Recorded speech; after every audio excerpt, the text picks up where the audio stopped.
I have your brain scanned and permanently backed up in case something terrible happens to you, which it's just about to. Oh, God, I love it. I should learn to read forward in the directions before I shut the camera off. Go ahead and leave the screws on there for now. Visit these last two back ones here. Go ahead and install them. And we're going to do a little bit more work up in here in the next direction step. And then we'll remove this cage. But let's just leave that on there now to keep everything nice and tight and in shape.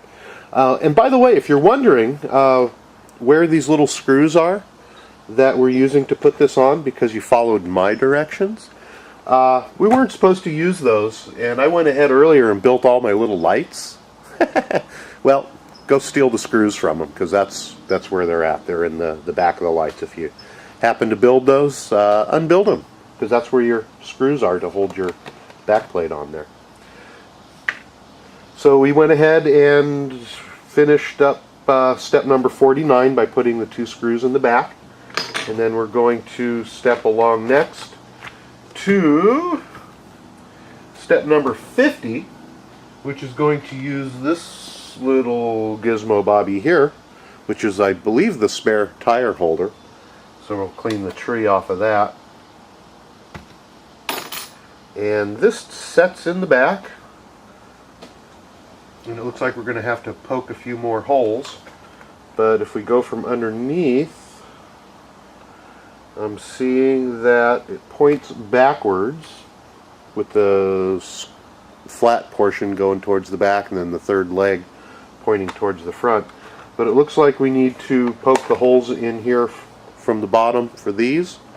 And also, I'm assuming we need to just blindly try to find the hole in the, poke a hole in the bottom of the plate here.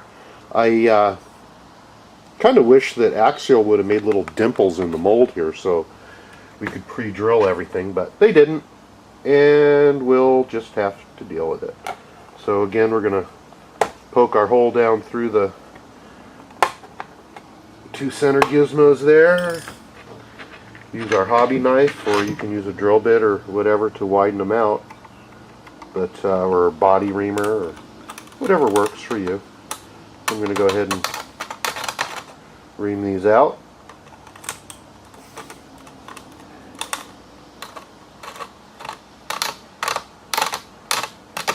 And we're going to use what is looking like 3 different screw sizes in here. Okay, I'm going to shut off and read the directions and try to figure out how this really works, because I'm looking at the directions here and just doesn't make sense to me. Oh, here we go. I understand now. Okay, we are going to take, if we can find it, here we go.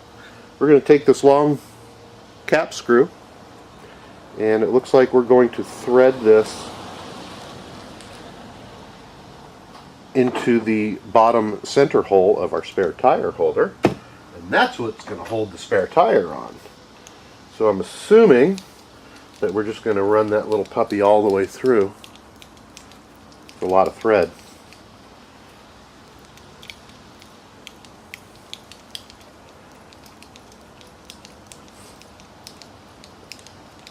Come on, baby. Damn.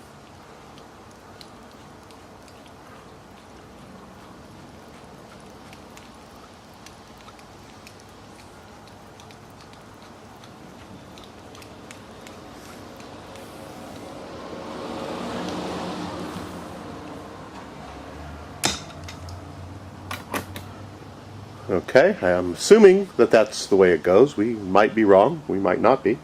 We'll find out. Now I'm going to take 2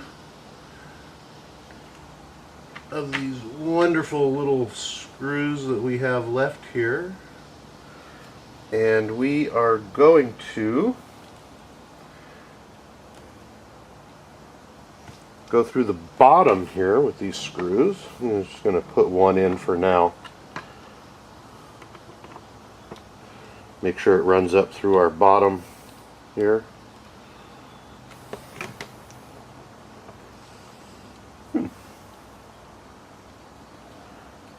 I think somewhere along the line I used a long screw where I should have used a short screw, because this just does not want to go in.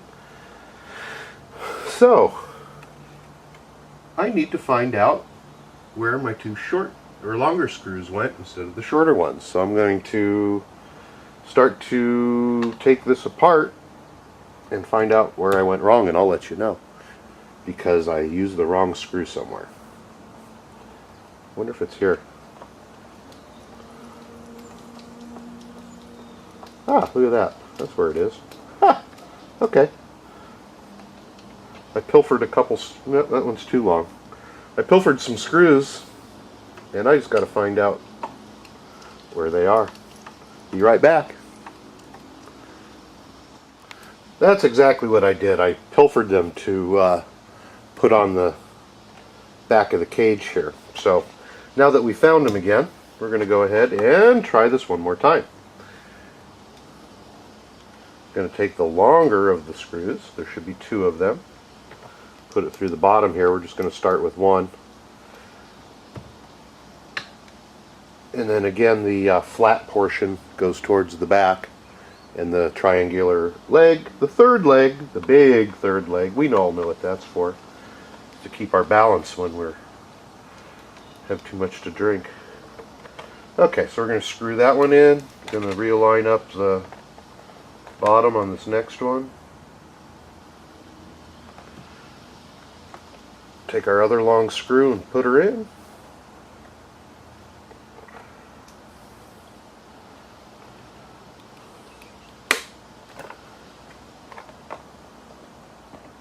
Get it all lined up.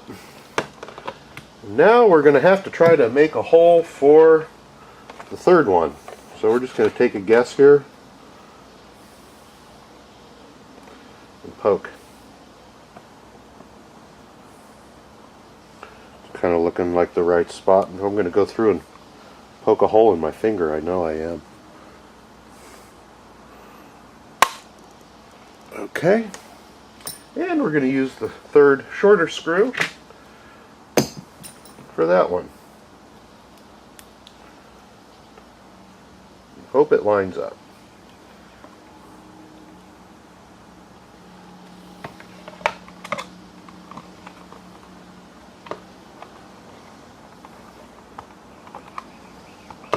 Looks like I was a little bit off, but I think that this plastic is going to be fairly forgiving and allow me to